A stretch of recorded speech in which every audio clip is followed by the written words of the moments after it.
సుపరిపాలనకు వాజ్పేయి మార్గదర్శి మంత్రులు అచ్చెన్నాయుడు, సత్యకుమార్ యాదవ్ అన్నారు.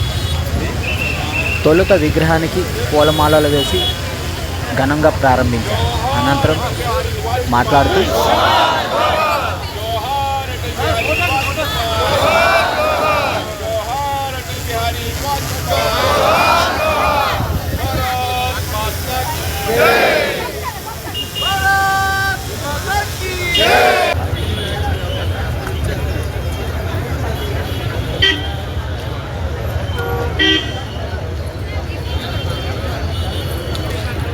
భారతరత్న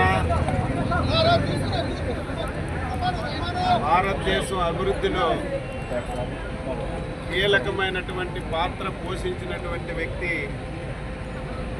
కీర్తిశేషులు అటల్ బిహారీ వాజ్పేయి గారి యొక్క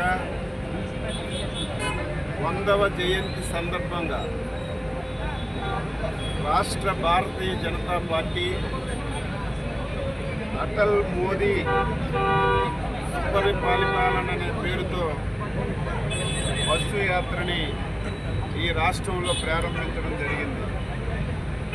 ఆ సందర్భంలో ఈరోజు శ్రీకాకుళం పట్టణానికి రావటం చాలా సంతోషమని చెప్పి తెలియజేస్తున్నాను. అటల్ బిహారీ వాజ్పేయి గారి యొక్క నిలువెత్తి విగ్రహాన్ని శ్రీకాకుళం నడి సెంటర్లో సూర్యమహల్ జంక్షన్లో ఎన్డీఏ నాయకులందరి సమక్షంలో అంగరంగ వైభవంగా ఇప్పుడే ప్రారంభించుకున్నాం. విగ్రహాలు అనేవి ఏదో అందానికో లేకపోతే ఏదో పేరు గురించో స్థాపించకూడదు.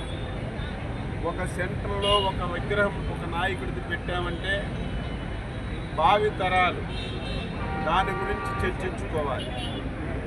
ఈరోజు సూర్యమహల్ జంక్షన్లో అటల్ బిహారీ వాజ్పేయి గారి విగ్రహం చూసిన తర్వాత దాని గురించి ఒక చర్చ జరగాలి.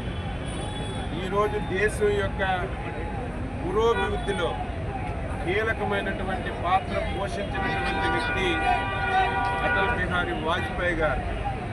దీనన్నింటికీ మించి ఉమ్మడి ఆంధ్రప్రదేశ్ రాష్ట్రంతోనూ ప్రస్తుతం మన రాష్ట్ర ముఖ్యమంత్రి శ్రీ నారా చంద్రబాబు నాయుడు గారితోనూ అటల్ బిహారీ వాజ్పేయి గారికి ఒక అవినాభావమైనటువంటి సంబంధం ఉంది. చంద్రబాబు నాయుడు గారి యొక్క సూచనల మేరకు ఆ రోజు భారత ప్రధానిగా వాజ్పేయి గారు అనేక విప్లవాత్మకమైనటువంటి నిర్ణయాలు తీసుకున్నారు. ఆ రోజు ఆ నిర్ణయాలు తీసుకోవడం వల్లే ఈరోజు భారతదేశం అతి దగ్గరలోనే ప్రపంచంలో 1-2 స్థానాలకి చేరుకునే పరిస్థితి ఏర్పడిందంటే దానికి కారణం కర్త క్రియ వాజ్పేయి గారిని గర్వంగా చెప్పదలిచారు. నిర్ణయాలంటే ఎవరు ఊహించినటువంటి నిర్ణయాలు. అందుకు ఉదాహరణ మన శ్రీకాకుళం జిల్లా 25 సంవత్సరాల ముందు నేను ఇక్కడ శాసనసభ్యుడిగా ఆ రోజు కూడా ఉన్నాను. విశాఖపట్నం నుంచి ఇచ్చాపురం వెళ్ళాలంటే 9 గంటల సేపు జర్నీ చేసేవాళ్ళు. శ్రీకాకుళం నుంచి టెక్కలు వెళ్ళాలంటే 2.5 గంటల సేపు జర్నీ చేసేవాళ్ళు. ఆ రోజు ప్రధానమంత్రిగా మోడీ గారు, రాష్ట్ర ముఖ్యమంత్రిగా చంద్రబాబు నాయుడు గారు, మన జిల్లా నాయకులు ఎర్రన్నాయుడు గారు కలిసి మొట్టమొదటిసారి పీపీపీ మోడల్లో గోడెల్ పోటలేటర్ ప్రాజెక్ట్ తీసుకొచ్చారు. అందులో భాగంగా మొదట మనకి తడ నుంచి ఇచ్చాపురం వరకు ఈ రోడ్డు అవ్వడం వల్ల మొత్తం జిల్లా అభివృద్ధికే ఒక ప్రధానమైనటువంటి ద్వారంగా మారింది. తర్వాత ఏ విధంగా అభివృద్ధి చెందిందో మనం చెప్పవలసినటువంటి అవసరం లేదు. దీంతో పాటుగా ఈరోజు ప్రతి ఒక్కరం చేతిలో ఒక ఫోన్ కాదు 2 చేతుల్లో 2 ఫోన్లు పట్టుకుంటున్నామంటే 25 సంవత్సరాలు ఒక్కసారి వెనక్కి వెళ్తే ఆ రోజు ఫోన్లు ఉండేవి కాదు. ఎవరితోనైనా మాట్లాడుకోవాలంటే ఒక ఎక్స్చేంజ్లో బుక్ చేసుకుంటే 4 రోజులకు 5 రోజులకు ఆ కనెక్షన్ కలిసేది. ఆ రోజు చంద్రబాబు నాయుడు గారు సూచనల మేరకు భారత ప్రధానిగా మోడీ గారు ఏదైతే టెలికమ్యూనికేషన్ రెగ్యులేట్ చేశారో దానివల్ల ఈరోజు అనేక ప్రైవేట్ కంపెనీలు రావడం, ఈరోజు మారుమూల ప్రాంతాలకి ఈరోజు కమ్యూనికేషన్ వెళ్ళిందంటే దానికి కారణం వాజ్పేయి గారని గర్వంగా నేను చెప్పదలిచాను. ఆ రోజు మీ అందరికీ తెలుసు, విమానాలయ రంగంలో కూడా ఓపెన్ స్కై పాలసీ తీసుకొచ్చారు.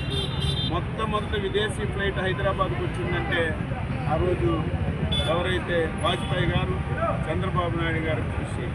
దీని అన్నింటికీ మించి 1999, 2004 మధ్యలో చంద్రబాబు నాయుడు గారి మీద అమితమైనటువంటి ప్రేమతో ఆ రోజుకి ఆహార నిల్వలన్నీ గోడమ్స్లో ఉండిపోతే దీనివల్ల రాష్ట్రానికి, దేశానికి ఎటువంటి ఉపయోగం లేదని పనికి ఆహార పథకం కింద 55 లక్షల మెట్రిక్ టన్నుల బియ్యాన్ని ఇచ్చి ప్రతి గ్రామంలో కూడా మౌలికమైనటువంటి సదుపాయాలు వచ్చాయంటే దానికి కారణం మరి మనకి అటల్ బిహారీ వాజ్పేయి గారని ఈ సందర్భంగా తెలియజేస్తున్నారు.